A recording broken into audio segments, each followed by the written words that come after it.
میرے دوستو، انسان کو کل عقل بھی مل جائے تو پھر بھی اللہ کی حکمت کا وہ احاطہ نہیں کر سکتا۔ رب کریم کو زیادہ پتہ ہے کہ ہمارے لیے کون سی چیز بہتر ہے اور کون سی چیز ہمارے لیے نقصان کا باعث ہے۔ اللہ تبارک و تعالی کی حکمت یہ چاہتی ہے کہ میرے بندے پریشان نہ ہوں۔ رب یہ چاہتا ہے کہ میرے بندے کسی جگہ پہ بھی دقت اور پریشانی کا شکار نہ ہو، تو اللہ تبارک و تعالی نے راہ اعتدال اختیار کرنے کا حکم ارشاد فرمایا کہ تم اعتدال کے رستوں پہ چلو، معتدل زندگی گزارو، افراط و تفریط سے بچو۔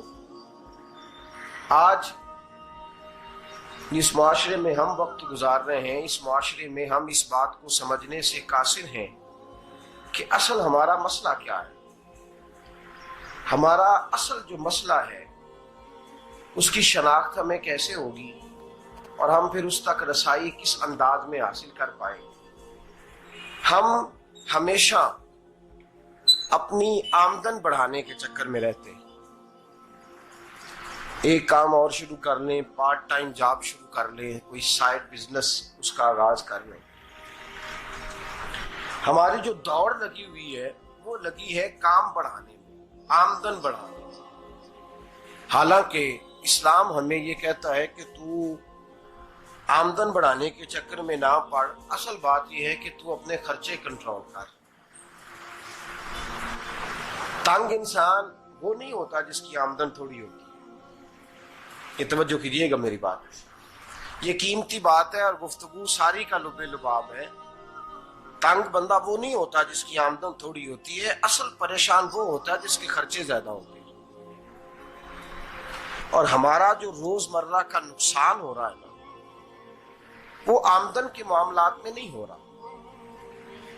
بنیادی نقص جو واقعہ ہو رہا ہے وہ یہ ہے کہ ہمارے اخراجات زیادہ ہیں اور وہ اخراجات کسی اور نے نہیں بڑھائے، وہ خرچے ہم نے خود بڑھا لیے ہیں اور اب ہمیں اس کا نقصان بھگتنا پڑ رہا ہے۔ اور اگر آپ صحیح معنوں میں ٹٹولیں تو جو بہت امیر لوگ ہیں وہ تو ان خرچوں سے بچ گئے۔ میں نے بہت سارے ایسے ختمات میں شرکت کی ہے، میں بہت ساری ایسی جگہوں پہ گیا ہوں کہ جہاں لوگوں نے بڑا مختصر سا ختم دلایا ہے تو ہو گیا ہے ختم۔ ختم کے معاملے میں کب کسی نے پابندی لگائی ہے کہ اس میں 200 آدمی شریک ہوگا تو تب یہ سال ثواب صحیح ہو سکے گا؟ کون کہتا ہے؟ یا شادی کے موقع پر اگر سارے بہن بھائیوں کو نہ بلایا گیا تو میری شادی پایہ تکمیل تک نہیں پہنچے گی، اس میں برکت نہیں ہوگی، یہ کس نے فتویٰ دیا ہے؟ معتدل زندگی کا اسلام حکم دیتا ہے۔ میں پڑھ رہا تھا کہ ایک بہت بڑا صدر ہے، غالباً سوڈان کے صدر کی بات ہو رہی تھی، تو اپنے بیٹے کی بارات لے کے گیا تو 4 لوگ گئے ہیں بارات اور 15 لوگوں کا اس نے اہتمام کیا اپنے گھر میں کھانا کھانے کا، تو کیا شادی ہو گئی کہ رک گئی؟ تو بھائی راگ الاپنا اس بات کا کہ بڑی پریشانی ہے، کوئی سائیڈ بزنس شروع کیا جائے فلان جگہ فلان جگہ فلان جگہ، تو اصل معاملہ یہ ہے کہ پہلے ایک بندہ کماتا ہے تو پھر بھی گھر ہی چلتا ہے، پھر بڑا بیٹا ساتھ شامل ہوتا ہے تو پھر بھی گھر ہی چلتا ہے، پھر منجلا بیٹا شامل ہوتا ہے تو پھر بھی گھر ہی چلتا ہے۔ جو رونا دادا جی رویا کرتے تھے کہ بڑی مصیبت ہے، بڑی مشکل ہے، گاؤں میں رہ اکیلے ہوتے تھے اور وہ 5 بچوں کو اور 4 بچیوں کو وہ پالتے تھے، تو جو وہاں پریشانی تھی وہی آج پریشانی شہر میں آ کر پڑھ لکھ کر موٹی تنخواہ لے کر وہی پریشانی ہمیں ہے۔ تو میں جس نتیجے پہ پہنچا ہوں اس کو پڑھ کے، قرآن مجید کی چند آیات کو دیکھ کر اور اس مفہوم کی جو حدیثیں کتب احادیث میں پائی جاتی ہیں اور ہمارے بزرگوں نے ہمیں جو مزاج اس حوالے سے دیا ہے، میں اس نتیجے پہ پہنچا ہوں کہ مسئلہ آمدن کا نہیں، مسئلہ خرچے کا ہے۔ ہمارے خرچے بنیادی طور پر زیادہ، اور اگر پھر ہم زیادہ بوجھ خواتین پہ ڈالتے ہیں کہ وہ مطالبے زیادہ کرتی ہیں، اور اگر آپ مجھ سے پوچھیں تو خواتین کی بھی اگر کسی جگہ کوئی عادت خراب ہوتی ہے تو اس میں اصل کردار اس کا ہوتا ہے جو وہ عادت خراب تو کیوں اپنے گلے سے اتار کے آپ کسی کے گلے میں بات ڈالنے کے چکر میں ہیں؟ وہ خواتین کی طبیعت نہیں ایسی ہے. اصل بات یہ ہے کہ ہم نے عادت ڈالی ہے، ہم نے یہ مزاج ان کو دیا تو ان کا بنا ہے، نہ کیسے بن سکتا. تو اعتدال جب تک زندگی میں نہیں ہوتا، پانی پیاس بجھاتا ہے لیکن ایک گلاس ہی ہو تو پیاس بجھاتا ہے، بالٹی کو منہ کو لگائے گا تو کپڑے بھگو دے گا اس کے. حالانکہ پانی بری چیز کا نام نعمت ہے نا بہت بڑی اللہ کی، لیکن پیالے میں ہی اچھا لگتا ہے. کوئی مٹکا منہ کو لگائے گا تو تانگ ہوگا، پیالہ ہی بہتر ہے اس کے لیے. تو میرے دوست، مٹکے سے بھی بعض اوقات کام چل جاتا ہے، لیکن اگر کوئی کہے نہیں مجھے دریا ہی چاہیے تو اس کا تو گھر بہ جائے گا، سارا گھر بہ جائے گا اس کا. ہمیں دریا قابو کرنے کا موڈ بنایا ہوا ہے تو اس سے گھر بہا کرتے ہیں، اس سے گھر بنا نہیں کرتے.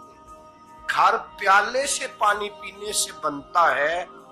اگر تو دریا پہ قبضہ کرنے کا موڈ بنائے گا تو گھر بنے گا نہیں، گھر بہ جائے گا. آگ نہ ہو تو کھانا پک نہیں سکتا، لیکن ہلکی آنچ سے کھانا پکتا ہے. اور اگر آنچ تیز کر دی جائے تو جی قرینے قیاس بات کر رہا ہوں، میں عقل سے ماورا نہیں کر رہا. قرینے قیاس سمجھانے کے لیے مثالیں دے رہا ہوں. ہلکی آنچ پہ کھانا پک جاتا ہے اور آگ تیز ہو تو کھانا جل جاتا ہے. تو کھانا اتنی دیر کھانے کے قابل رہتا ہے جب تک وہ ہلکی آنچ پہ پکتا ہے. تو جتنی مرضی تو کہتا ہے نہیں میرا گزارے نہیں، آگ تیز ہونی چاہیے، تو میاں جل جائے گا، جل جائے گا. ہوا نہ ملے تو سانس نہیں آتی، ٹھیک ہے؟ آکسیجن نہ ہو تو سانس ہے، ہوا نہ چلے تو گزارا نہیں ہوتا. لیکن اگر تیز جلے نا، اگر تیز چلے تو آندھی اور طوفان بن جائے تو چھتیں گرا دیتی ہے، جانیں لے لیتی ہے. ہم ہیں طوفان کے چکر میں، ہم ہیں دریا کے چکر میں، ہم ہیں بڑے لاؤ کے چکر میں. تو میاں ہلکی آنچ ہی اچھی ہے، یاد رکھ. اور ایک گلاس پانی کا اعتدال سے ملتا رہے تو وہی ملتا رہے، ضرورت کے وقت وہی بہتر ہے. تو پورے دریا پہ قبضہ کرنے کا پروگرام نہ بنا، تانگ ہو جائے گا. اور میرے عزیز یاد رکھ، ہوا سانس لینے کے مطابق ملے تو وہی اچھی ہے، جو سانس بند کرنے پہ آ جائے وہ ہوا اچھی. ہم نے چکر چلا لیا ہے کہ زیادہ پیسہ، راتوں رات پیسہ، لمبا پیسہ، یہ پلاٹ بھی میرا، وہ پلاٹ بھی میرا، گجرانوالا بھی، گجرات بھی، لالا موسیٰ کھاری اور پنڈی تک جہاں میں جاؤں میرے نام کی تختیاں لگی ہوئی ہونی چاہیے.